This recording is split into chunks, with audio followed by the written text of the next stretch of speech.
ప్రభుత్వాన్ని ఇబ్బంది పెట్టేందుకు పథకం ప్రకారం బీఆర్ఎస్ కుట్ర చేస్తుందన్నారు కాంగ్రెస్ ఎంపీ మల్లు రవి. బీఆర్ఎస్ నేతల ఆదేశాలతోనే కలెక్టర్పై దాడి చేశారని చెప్పారు. దీనికి సంబంధించిన అన్ని ఆధారాలు ప్రభుత్వం దగ్గర ఉన్నాయన్నారు మల్లు. ప్రజలే బీఆర్ఎస్ కు గుణపాఠం చెప్తారన్నారు.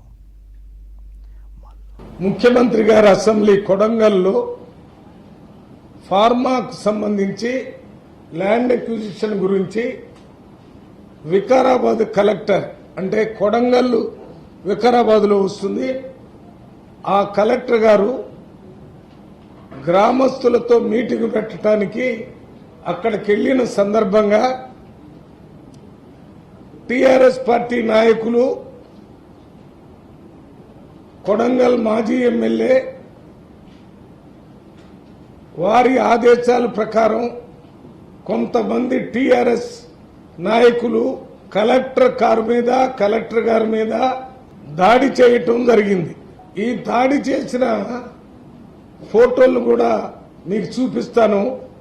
ఇవన్నీ టీఆర్ఎస్ పార్టీ నాయకులు రైతుల పేరుతోని ఈ రకమైనటువంటి ప్రభుత్వ జిల్లాలో ముఖ్యాధికారి కలెక్టర్ మీద, కలెక్టర్ కారు మీద, కలెక్టర్తో ఉన్న వాళ్ళ మీద ప్రజలు రాష్ట్రం మొత్తంలో ముఖ్యమంత్రి రేవంత్ రెడ్డి గారు చేస్తున్న కార్యక్రమాల వల్ల పూర్తిగా కాంగ్రెస్ పార్టీకి, రేవంత్ రెడ్డి ప్రభుత్వానికి సపోర్ట్ చేస్తున్న విషయాన్ని గమనించి వారు ఎన్ని స్టేట్మెంట్స్ ఇచ్చినా కూడా ప్రజల్లో జనరల్ గా ప్రభుత్వానికి వ్యతిరేకంగా రావటం లేదు.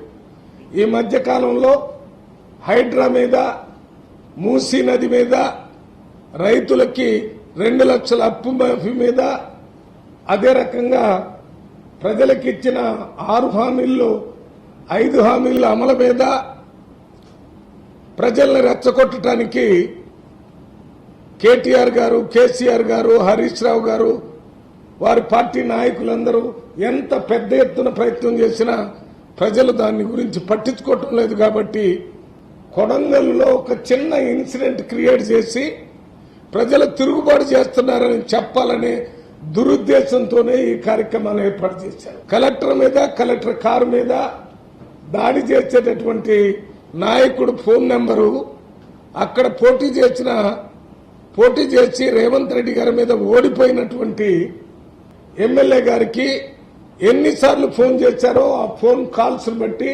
అర్థమవుతుంది. నిమిషానికి